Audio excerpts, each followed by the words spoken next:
Hey, what's up? What's up, my friends? Happy Monday to you. I am coming to you live right now because I love you, because I care, because I am here for you, and most importantly, because you asked for it. There's so many people who have reached out really in the last several months, but definitely in the last week since we heard about the passing of Kate Spade and Anthony Bourdain, or as the Americans would say, Bourdain. And this is a very heavy topic, I know, what to do when you feel completely hopeless. And all I can say is my heart is with you if that's how you feel. I know how that feels. And so many people in this tribe, in this community, besides me, other people who've gone through depression, anxiety, PTSD, all of the suicidal thoughts and ideations. We've been talking a lot about this because it's topical, obviously. I don't know. I don't even know what to say, but I thank you for being here. And I have no agenda for today except to just pour out some love to this community and for us to talk about mental health, about suicide, as painful and scary as that sounds to some. And that's why I'm here. So I thank you all for tuning in. As you'll see here, I've got links to how you can join the Real Self-Love Movement, where myself and leaders from all around the world are committed to connecting with you to help you create that foundation of real self-love. And sometimes you just need somebody to hear you, to be on the other end of a telephone line. And you'll also see in the description I've put the numbers for suicide hotlines in a variety of countries, since I know I have people from all over the world. So first and foremost, thank you all for being here. I want to acknowledge you. Thank you, David. Thank you for showing up. I appreciate so much what you said. David Morris and I are connected, and I know I will be seeing you in Denmark next week. He says, asking for help is not a weakness, but a strength. Asking someone about how they are is not an intrusion, but it's a gesture of love. So yes, if any of you know someone who is suffering with depression or anxiety, or who's ever admitted to having dark thoughts of wanting their life to be over, just reach out. Because I know when I was feeling that way, just like you're saying, Dave, I didn't really consider that an intrusion on my life. When people reached out and they knew I was depressed, that was one of the things that made me feel a little more hope. And the reason I wanted to talk about hopelessness today is simply because there are many, many times when, no matter what the cause of your depression, I experienced it in a couple different ways. For me, one of the ways was just not feeling any sense of love for myself. I wasn't connected to who I really am. I felt like I was trying to live up to everyone else's expectations, trying to do so much to fit in and be accepted. And that's what caused a lot of the angst and depression that I had for many, many years. And all of that was resolved when I had a spiritual awakening and sort of a miraculous thing that happened when I was in the south of France. But then depression came back in the postpartum period, or as you Brits would say, postnatal period. So after I gave birth to my daughter 12 years ago now, I saw my moods crash again. And so even though I had been, over the years, I had seen so many doctors and therapists and coaches, I tried antidepressants and all of that really cleared when I understood who I really am on this earth. And as weird as it sounds, for me it was a spiritual awakening, recognizing that this human body and all of the suffering attached to it is not who I really am. I'm the consciousness that occupies this body. And as I got in touch with that, I felt better. But that's not to say that you're not potentially going to experience low moods, whether it's because something is going on in your outside world. Of course, it's normal to feel low moods or depression if you've witnessed a trauma, if you yourself have been traumatized, if you've suffered a loss, whether personally or in your family, even in the business realm. You know, we get our hopes up and things go wrong, and that can create that reactive depression. But it can also happen when your hormones are out of whack. And so I want to just say a huge shout out and much love to Jill Stalker, Dr. Juicy Jill Stalker, who she recently just opened up and shared the most vulnerable and honest Facebook Live about her experience with depression. And it's one of those things that I actually grew up in a household where some people did not believe that PMS was a real thing and that you could experience low moods and depression. So when I started having like monthly dips in my mood and just crying, and the thing that was so scary about the depression I experienced is that my thoughts were so dark.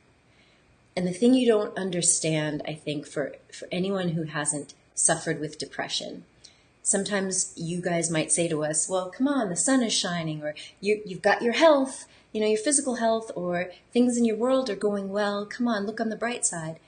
But I want you to imagine if you had on like glasses, but not just dark glasses, but those funky glasses that can change the way you see colors. And so imagine you have on some glasses that are dark and they only make you see things that are brown. And someone comes up with a beautiful red rose and they're like, here's this beautiful red rose. Celebrate the beauty of this rose. And all you see is just dark. I know that's probably not a great analogy, but that is almost what it's like when your mind is not in its right state. And whether that happens from, drugs, for people who are detoxing or getting off of drugs, whether it is your hormones, there is fundamentally something that happens in your mental apparatus where you're not actually thinking clearly. And so that state of hopelessness is real. So if you know someone who's going through that, please just reach out to them and just be that lifeline of connection. Because when you're feeling hopeless, I think one of the things that many people have said over the years is that they recognize that when their thoughts go dark, when they lose all hope, they feel like all of the burdens of life are just heavy. It's weighing them down. And they don't see a positive future. Like sometimes we want to say, oh, come on, you're going to get through this. Remember, and next week we're going on vacation. But sometimes if you're suffering under a cloud of depression or even anxiety, you can't see beyond the pain of the now. And so talking about some future doesn't help. And sometimes that future is so uncertain, or they start to catastrophize and imagine that future is so full of more pain, more loss, more drama, that sense of hopelessness continues. And so I just want to, open up this dialogue to all of you in this community, simply because I had a conversation with somebody last week, and this was after learning about the apparent suicide of Kate Spade.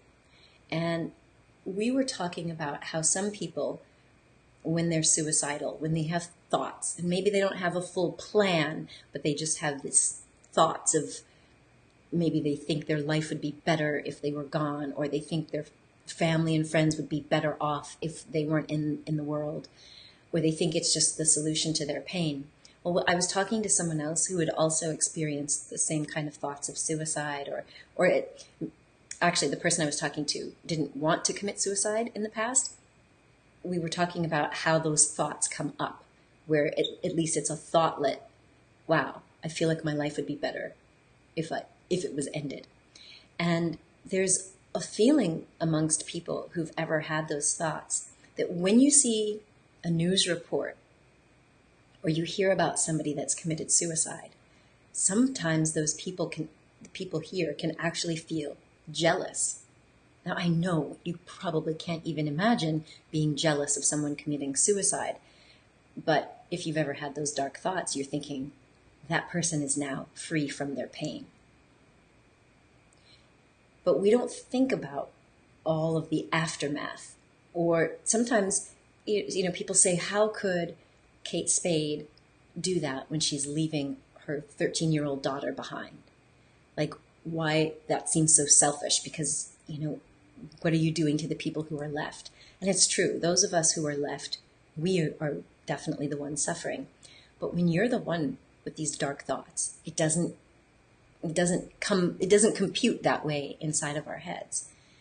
And so the one thing that I can say, I hate to even say research studies show, but it's true. When people have done research about people who have thought about suicide, people who have had plans to commit suicide, and people who have tried but are still alive, one of the things about that sense of hopelessness is tied to our sense that our life has some sort of meaning or purpose, including the painful parts of our lives. And so the one thing I would say, if you happen to be in a position where you are feeling hopeless, when you look at your own life, whether it's your family, your physical health, your finances, something is just making you feel like there's no hope, then I would say go beyond yourself and look at someone else. Now, I know it may sound counterintuitive, because if you're feeling like, if I already feel like crap, how could I possibly think of anyone else or help anyone else? But the real deal is you can. There are two ways to do this. You can just consider someone else. If you consider at this very moment in time, there is always going to be someone else on the planet who's also feeling what you're feeling, and maybe even worse, because you have the ability to watch a video, or maybe you have at least a few friends that you can call on and get some help, or maybe you're not going to actually take action on those dark thoughts. But think about the millions of people on the planet who don't have those resources, who don't have the connection, who may not even have the insight that maybe they can get through. Sometimes just thinking of someone else can give you a sense of hope. It can give you a sense that maybe I need to live on so that I can make sense out of my life and maybe pay it forward and help someone else. And if you can get to that point, then I would say take it a step further, and that is to offer help. And it doesn't have to be just working at a suicide prevention line. It could be any sort of help. So, I think Mother Teresa was kind of one of these examples of someone that just says, no matter what, do something. Even if it's just a smile, even if it's just being at the grocery store and helping someone with their bags to their car. Okay, don't freak them out. Don't make them think that you're stealing their groceries. But offering your help to someone, or calling someone up on the phone just to say, hey, I'm thinking of you. Offering your help gets you out of your sense of isolation and hopelessness. It gets you out of this sense that you don't matter. And it connects you again to this shared humanity. Because you're never alone. Even though it feels, when you are hopeless, when everything seems like it's weighing you down and you have so much darkness in your mind, it feels like you're alone. But you are never alone. That's the truth. You are absolutely never alone. It's impossible. And so if you're willing to think about someone else and then take it a step further and actually just volunteer yourself, connect to someone else, it's going to link you back up to that sense of the human spirit that can remind you that even if your impact is small, even if it's tiny, even if you can't see it, by connecting to and helping someone else, it can help to elevate your sense of hope. And there's something about, I'll share this another time. Today is not a science lesson, but we can certainly talk about the science of altruism. That is the science of actually doing good for other people without expecting any sort of reward. What we know now is that we are wired for it. Like, human beings are actually wired to be self-sacrificing sometimes to a fault.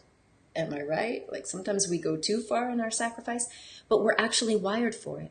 And in those times that we actually do for others, when we are giving of our time or our money or our attention, it triggers something within us that can create that burst of oxytocin. I know, I said I wasn't going to do the whole science lesson, but it allows us to get that burst of oxytocin that makes us feel good. And so I just want to offer that up as an idea, as a possibility.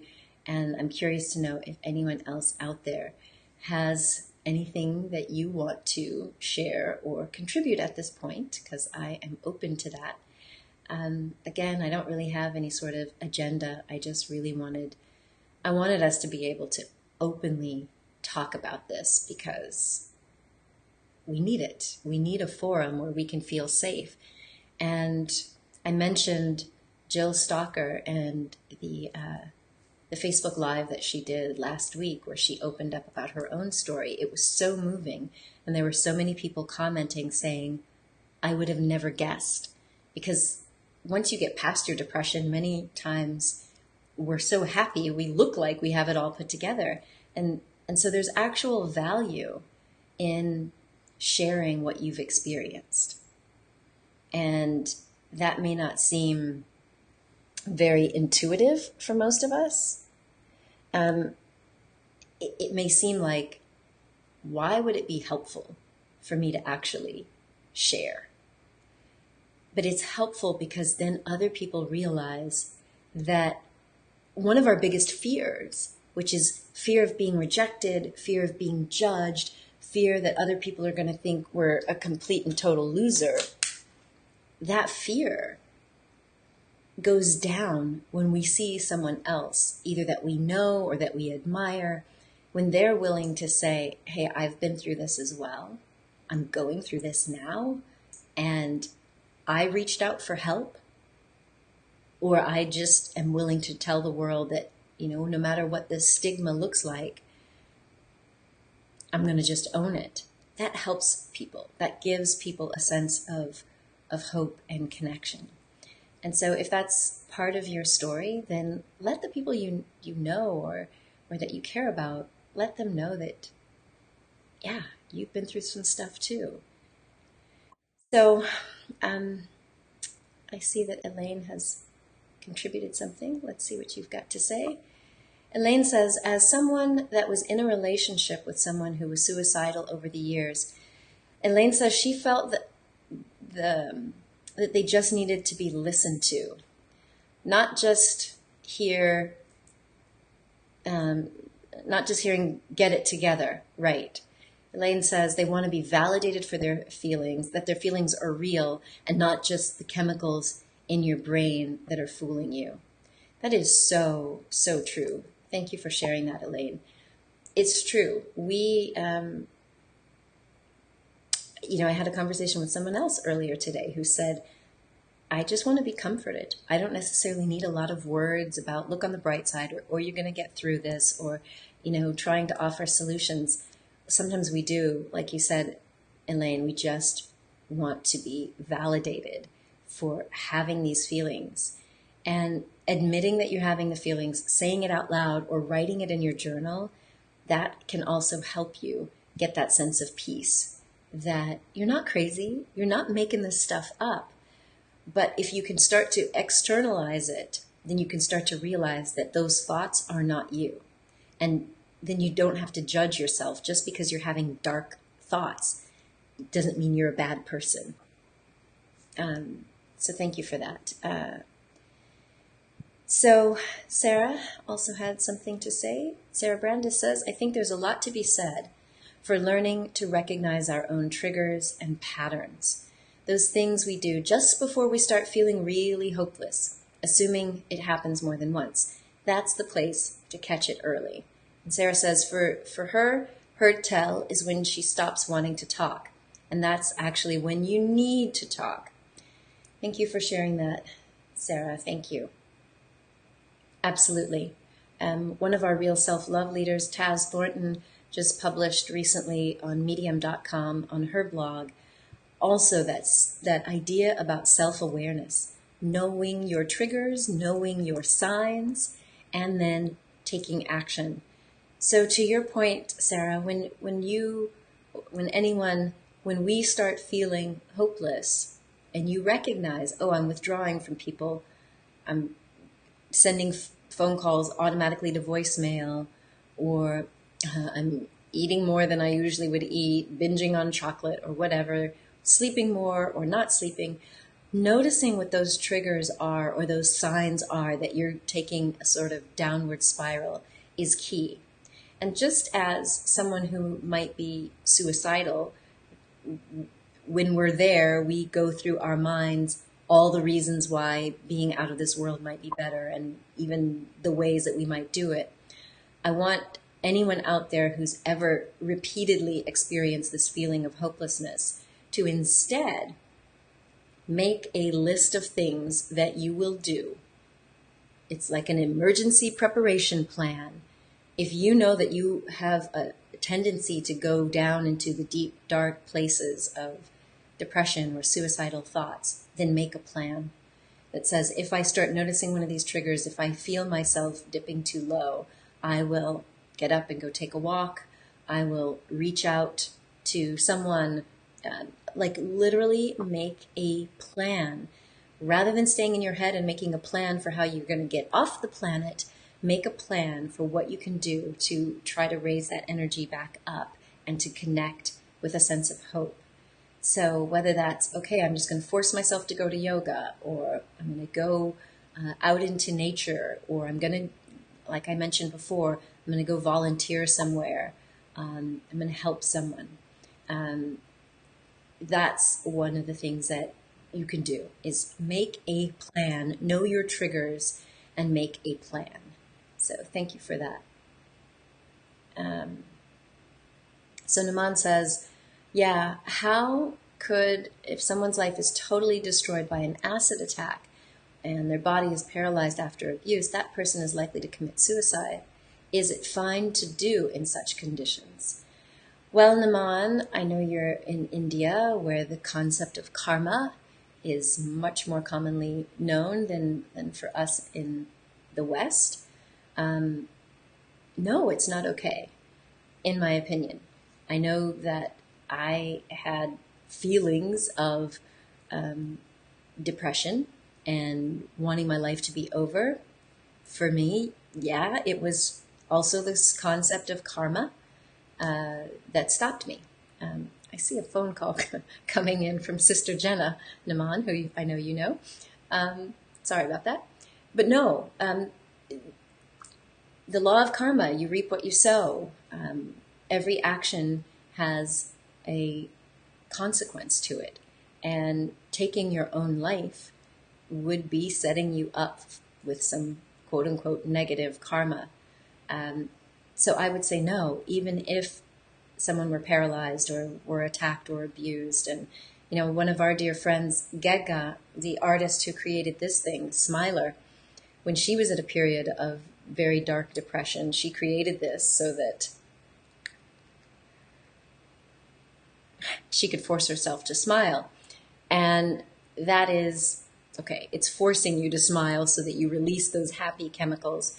But what Gegga did is she went to India and she met some women who had been, you know, brutally abused and attacked, especially with these acid attacks. And, you know, you can go to her website, smiler.is, and see pictures of these women.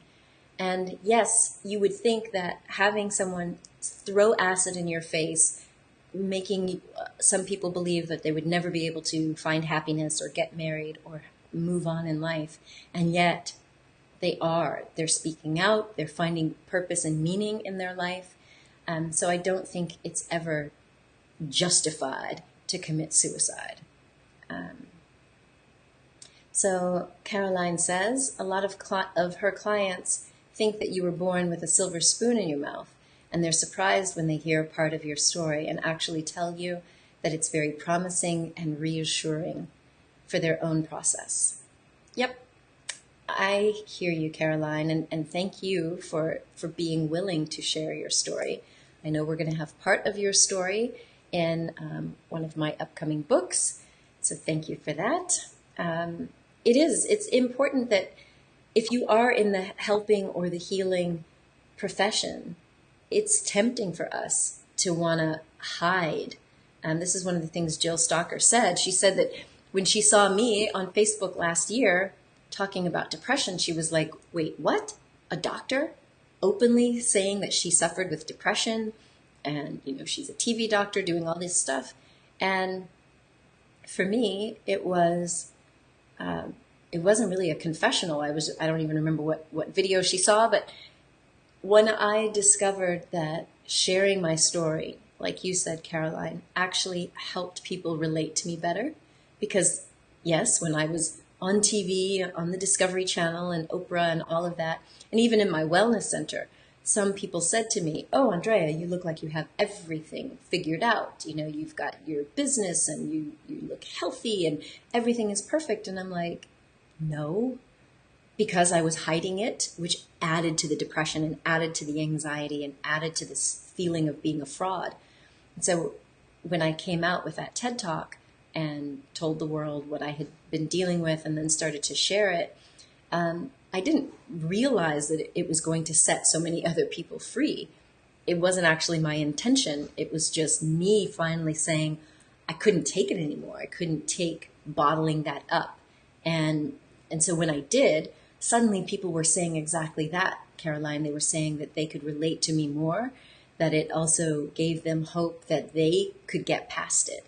And that's what I want people to know, is that no matter how dark and bleak things are, and believe me, I've been there for years, where every single day I would try to put on a happy face, go out into the world, and yet I came home with such darkness that sometimes you feel like it's never going to leave, but it will. And the more that you're willing to do to take steps to get out of it, the better. So keep the faith. And so Fleming says, in Denmark, sometimes when you meet suicidal people, just to listen and understand, and then ask them to wait a week or a month and be there for them. Let them stand on hope and love.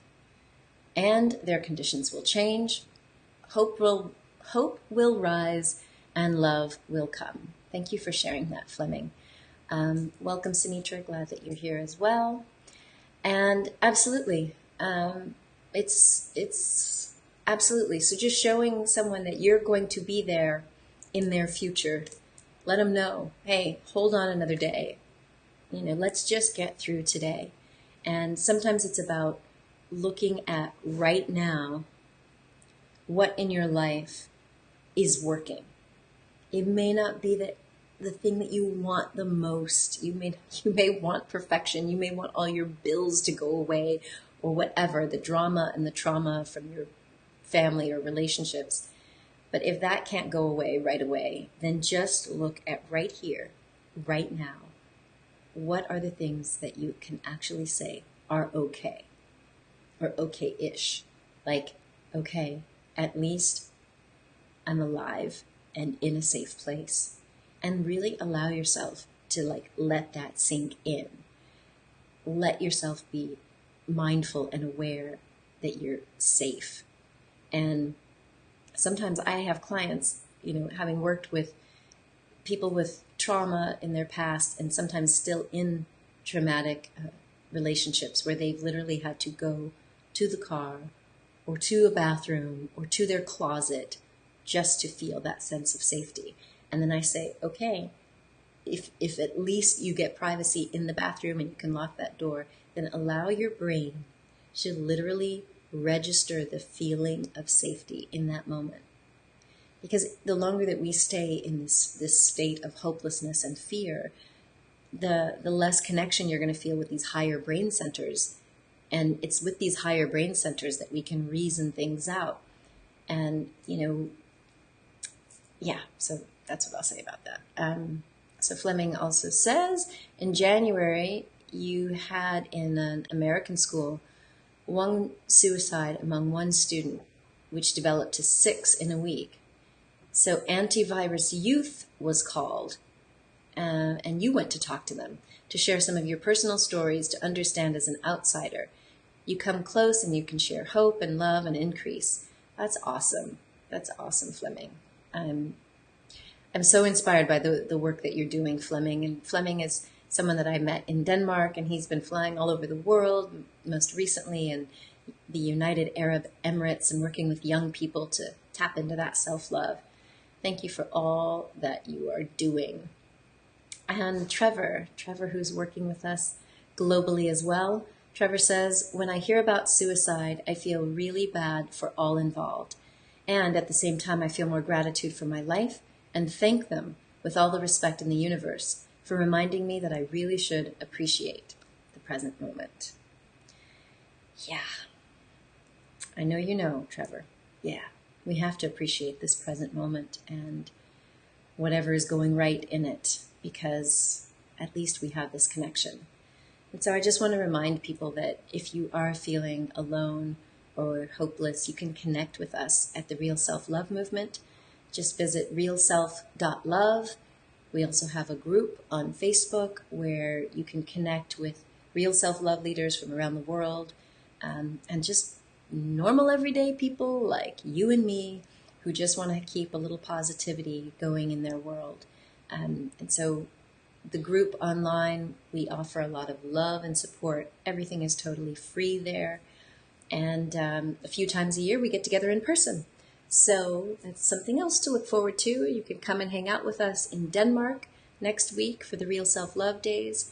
And then this fall, we should be in the United States, probably in Florida. So I think it's really important for us to be able to get together in person whenever possible.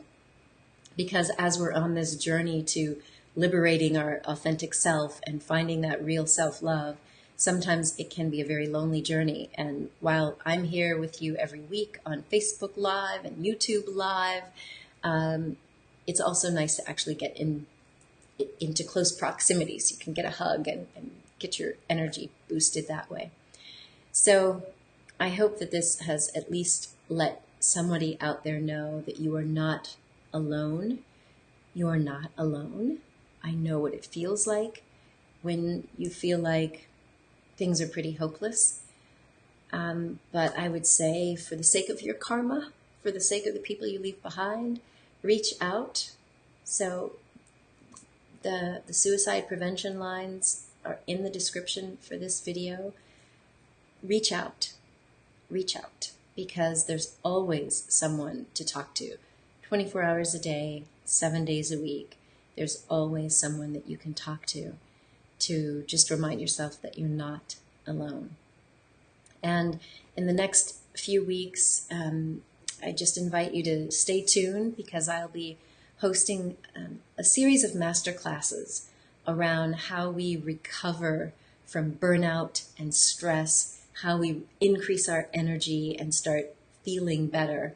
I'm hosting these masterclasses to invoke a little bit of science. You know me, I want you to understand how your body and mind and your brain and all of this stuff works, understanding your hormones and your brain chemistry. Because sometimes the dark thoughts and the anxiety and the mood problems, sometimes that is linked to physiology.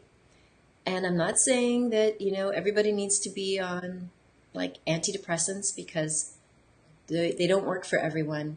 But there are some elements that we know that you need, that humans need, like sleep, like water, like good, nutritious food at regular periods. For some people, having your hormones checked is going to be helpful. Check out Jill, because she was talking about, and of course Jill is an expert in hormone optimization. She's literally changed her medical practice to focus on that after her own hormonal awakening. But we know that if your thyroid is low, if your estrogen is whacked out, these are things, and even testosterone, these are things that are tied to our mood, our cognition. And so sometimes you just got to find out what's going on the inside.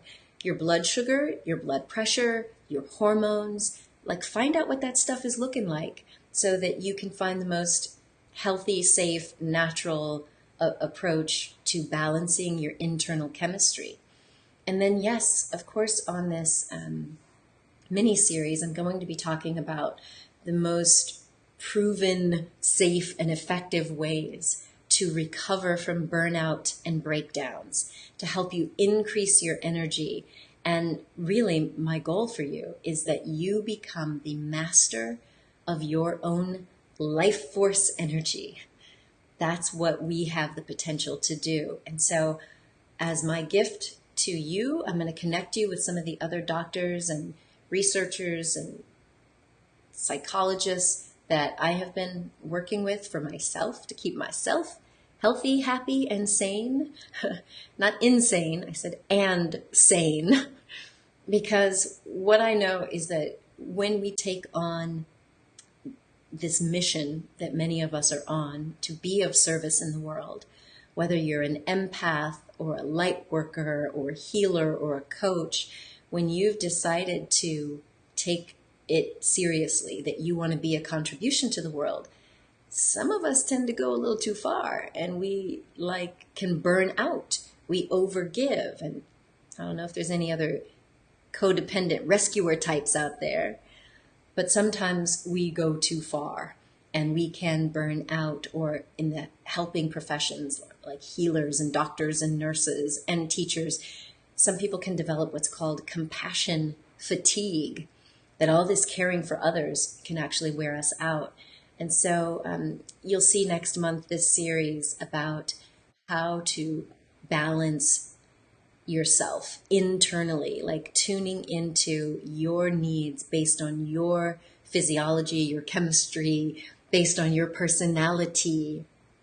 I want you to really know yourself so that you can become a master at directing the energy in your body and in the environment so that you can actually feel fulfilled. Like most of us as coaches and healers, we got into this because we have this heart of compassion. And it's not about the money, although you should be making some money, but it's also about that sense of fulfillment that we get, that we're using our life for good. And if you're using your life force energy to the point of burnout, you're not going to feel fulfilled. And I want to help as many people on the planet with that, because I know that when you are turned on, full of energy and ready to live a life of service, that being fulfilled is going to make you want to give even more. But we have to be fulfilled, full and filled with our vital energy. So this whole series is going to be about how do you become the master of your life force energy? How do you reactivate your innate vitality code so that your body can replenish fuel and energy, so that your brain is energized and you return to a state of optimal well-being so that you really can be of service. And yeah, some of y'all may find out that you're so off track that your burnout or your breakdown is actually an opportunity to get recentered, to kind of take stock of your life. That's what happened to me when I was knocked on my butt and really feeling like this isn't sustainable. Like the overworking that many of us as solo entrepreneurs or single parents, light workers trying to save the world, we can often get to a point where we're so burnt out that we're like, you realize this is not sustainable. I can't go on like this. And so sometimes your breakdown or your burnout is an opportunity for you to shift your focus, get tuned back into your values, what you want to feel and experience in life. And then you make the changes that are necessary so that you do go on living, that you do go on fulfilling your life purpose. So, that's all I'll say about that. Just stay tuned because I will be sharing more about this series of how to recover from burnout quickly and increase your energy without becoming dependent on coffee or caffeine or energy drinks, those things that can also mess with your brain chemistry. We don't want you addicted and strung out on something else. So, my friends, I just thank you for being here. Please know that you're never alone. And once again, I'll say that if you connect with people in the Real Self-Love community, I mentioned Taz Thornton. She is one of our Real Self-Love leaders. She is an incredible coach. She's the author of Unleash Your Awesome, but she also delves into what she calls hashtag hippie shit, and she also puts on a shaman hat. So learning from medicine peoples around the world and her own journey into shamanism, and I know there are other people in our world that take people on these journeys using plant medicine and other wonderful modalities. All of that, there are people all around the world who are using different modalities to get to this state of self-acceptance and peace. And I think that, it's interesting how science and psychiatry are starting to show the benefits of plant medicine. I ain't gonna say it's for everybody. You definitely need to be in a safe environment, in a certain state of mind, because yes, even plants from Mother Earth can cause people to have psychotic breaks.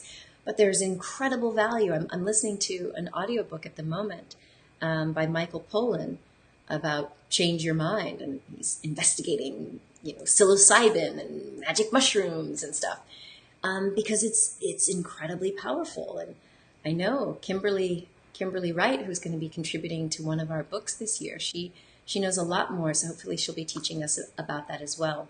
So when you tune into the Real Self-Love movement, you'll find that there are people with a variety of gifts and talents who are willing to connect with you and share resources on how you can, find that freedom and that peace and that sense of hope that your life has meaning. I believe it does. I believe each and every one of us has a purpose in this life, and that the suffering that you may be going through is something that you're going through. You will get beyond it. And so I just pray that you hold on to this as a piece of hope. Stay tuned for that Masterclass series. I'll be announcing it. So if you haven't already joined one of my email newsletter lists, visit AndreaPennington.com and get my free ebook, Liberate and Love Your Authentic Self, so that at least you're somewhere on my list, and I'll be happy to share that with you. So I want to say hi to my peeps over there on YouTube. If some of you may have noticed I'm looking left and right, it's because I'm on two cameras at once. This was such an important issue. I didn't want to have any lag time in uploading to YouTube. So what's up? I'm glad to see my friends from Greece tuning in as well, sending you love. And I'm so grateful for your continued presence and your support of me and what I'm up to in the world. This is something I do on a weekly basis out of love. Love for you, love for all of God's creatures on this planet. I want us all to get through whatever period of suffering that we might be experiencing so that we get to the other side. There is hope and light on the other side. And I don't just mean like the other side when you go to whatever happens when you die. I mean, you can get past this period of darkness and you can feel like your life has hope and meaning once again. So thank you again for tuning in. Thank you for tuning in. I am so grateful for your presence. If this has been helpful to you, then please click the like or the love button. Share this video with somebody else who might need just a little bit of hope and positivity in their world, because we need more of that. And of course, visit us at realself.love and join the Real Self-Love movement. When you sign up, you will get a whole host of bonuses, free gifts, guided meditations, the Real Self-Love Manifesto, and Masterclasses. So if you were to sign up today, you'll see when you get into the little members area, I've already done several interviews with several Real Self-Love leaders. So you can kind of pick and choose, find something that speaks to your heart, and get connected. All right, my friends. So I wish you a wonderful rest of your Monday and a beautiful start to the beginning of your week. Please know you are never alone. There's always someone in this tribe who's sending out love. At any given time, there's always somebody meditating and sending out positivity to you all around the world. So until I see you again, please know that you are a gift to the world. So share your presence with passion. Much love. Much love. Have a fabulous day, and I'll see you soon.